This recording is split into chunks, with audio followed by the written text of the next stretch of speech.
بسم الله maxkamadda darajada koowaad ee ciidamada qalabka sida waxay ku dhawaaqaysaa go'aanka dacwad ciqaabeedkii loo hestay eedeysanayaal 1 Shucayb Cabdullaahi Maxamed 23 jir ah ina wiilo Axmed Maxamed ku dhashay Diinsoor 2 Saadiq Cabdijabaar Umar Xuseen 21 jir ah ina Kaamilo Maxamed ku dhashay Xamar 3 Maxamed Cismaan Axmed Umar 24 jir ah ina Aamino Siidow Farey ku dhashay Xamar 4 Ismaaciil Maxamed Aways 24 jir ah ina Baarliin Sheekh Aadan ku dhashay Kismaayo afarta eedeysane waxaa si wada jir ah loogu soo eedeeyay in ay ka wada tirsan yihiin kooxda Al-Shabaab gaar ahaan qaybta fulisa dilalka qorsheysan ee ka howlgasha galbeedka magaalada Muqdisho eedeysanaha koowaad Shucayb Cabdullaahi Maxamed waxaa si gaar ah loogu eedeeyay in uu fuliyay dilal ay ka mid yihiin 28 bishii 2017 wuxuu degmada wadajir ku dilay marxuum Xuseen Macalin Cali Jilcow 2 9 bishii 12 2017 degmada wadajir wuxuu ku dilay marxuum Yuusuf Cabdullaahi Maxamuud 3 5 bishii 2018 degmada wadajir wuxuu ku dilay marxuum Cabdullaahi Ibraahin Xasan Gambar 4 27 bishii 11 2018 degmada Dharkeenley wuxuu ku dilay marxuum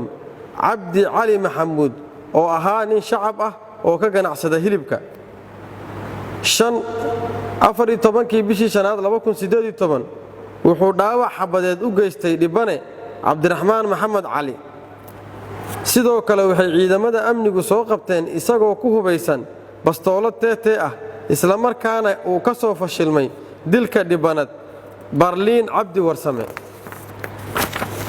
eedeysanaha labaad Saadiq Cabdijabaar Umar waxaa si gaar ah loogu eedeeyay in uu degmada Dayniile ku dilay marxuum Maxamuud Xasan Ibraahim 31 bishii 3 2019 kadibna ay ciidamada amnigu ku qabteen bistooladii uu dilka ku fuliyay eedeysanaha saddexaad Maxamed Cismaan Axmed waxaa si gaar ah loogu eedeeyay in uu wada ka ahaa mootobajaaj uu u adeegsanayay keenista iyo qaadista bastooladaha lagu fuliyo dilalka qorsheysan sidoo kale waxaa lagu eedeeyay 28 bishii 2019 in uu qayb ka ahaa dilkii fashilmay ee la damacsanaa dhibane Baarliin Cabdi Warsame iyadoo ciidamada amnigu ay soo qabteen isagoo ku wada mootobajaaj eedeysanayaasha koowaad iyo afaraad oo ku hubaysan laba bastoolad eedeysanaha afaraad Ismaaciil Maxamed Aways waxaa si gaar ah loogu eedeeyay in ciidamada amnigu soo qabteen isagoo ku hubaysan bastoolad Biljim ah isla markaana dili rabay dhibane Baarliin Cabdi Warsame doodeer kadib maxkamaddu markay aragtay qiraalka eedeysana Shucayb Cabdullaahi Maxamed uu ka hor cadeeyay garsoorka hortiisa in uu Al-Shabaab kaga biiray degmada Diinsoor gaar ahaan qaybta dabagalka markii ay dawladdu la wareegtay Diinsoorna ay Xamar u soo guureen ehelkiisa isagana uu dib ula xiriiray kooxda Al-Shabaab isagoo ka mid noqday qaybta fulisa dilalka qorsheysan fuliyayna dilal ay ka mid yihiin dilkii marxuum Xuseen Macalin Cali Jilcow Yuusuf Cabdullaahi Maxamuud Cabdullaahi Ibraahin Xasan Gambar Cabdi Cali Maxamuud sidoo kale wuxuu eedeysano Shucayb sheegay in isaga iyo eedeysanaha labaad Saadiq ay wada geysteen dil markay aragtay maxkamaddu qiraalka eedeysana Maxamed Cismaan Axmed uu ka hor cadeeyay garsoorka hortiisa in uu ka tirsan yahay kooxda Al-Shabaab uuna tashkiiliyay ilka case isagoo qaabilsanaa in uu wada ka ahaa mootobajaaj uu u adeegsanayay keenista iyo ka qaadista bistooladaha lagu fuliyo dilalka qorsheysan sidoo kale wuxuu sheegay eedeysanuhu in ay ciidamada amnigu soo qabteen isagoo mootobajaaj ku wada eedeysanayaasha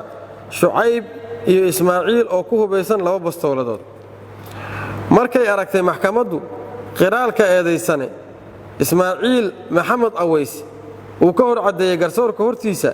in uu ka tirsan yahay kooxda Al-Shabaab tababarna uu ku soo qaatay Mubaarak markii uu ku soo laabtay magaalada Muqdishona oo la kulmay horjoogihiisa ilka case oo u diray 3 howlgal oo dhammaantood fashilmay oo uu ugu dambeeyay howlgalkii fashilmay oo uu ku doonayay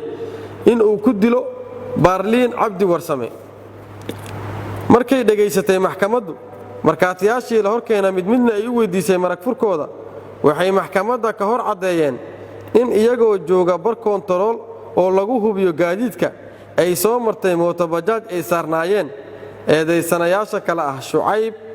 Maxamed Cusmaan iyo Ismaaciil markii ay joojiyeen ay baaritaan ku sameeyeen kadib kana heleen 2 bastoolad sidaasna lagu qabtay sidoo kale waxay sheegeen maragu in eedeysana Saadiq Cabdi Jabbaar Umar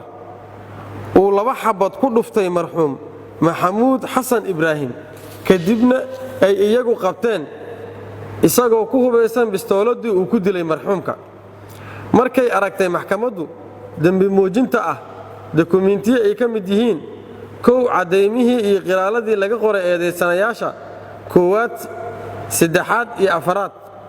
labo sawirada iyo waraaqaha cadeynaya dhimashada marxuumiinta sare ku xusan saddex 2 bastoolad oo biljim ah iyo 1 bastoolad oo teete ah markay dhageysatay maxkamaddu doodii u dhaxaysay dhinacyada kala ah xafiiska xeelaalinta ciidamada qalabka sida iyo qareennada difaacaya eedeysanayaasha sidaa darteed maxkamadda waxaa u cadaatay in 4 eedeysane ay wada yihiin dambiilayaal gale dambiyada lagu soo kala oogay waxayna maxkamaddu ku kala xukuntay kow dambiile shabaab Shucayb Cabdulaahi Maxamed dil toogasho ah labo dambiile shabaab Saadiq Cabdi Jabbaar Umar dil toogasho ah saddex dambiile shabaab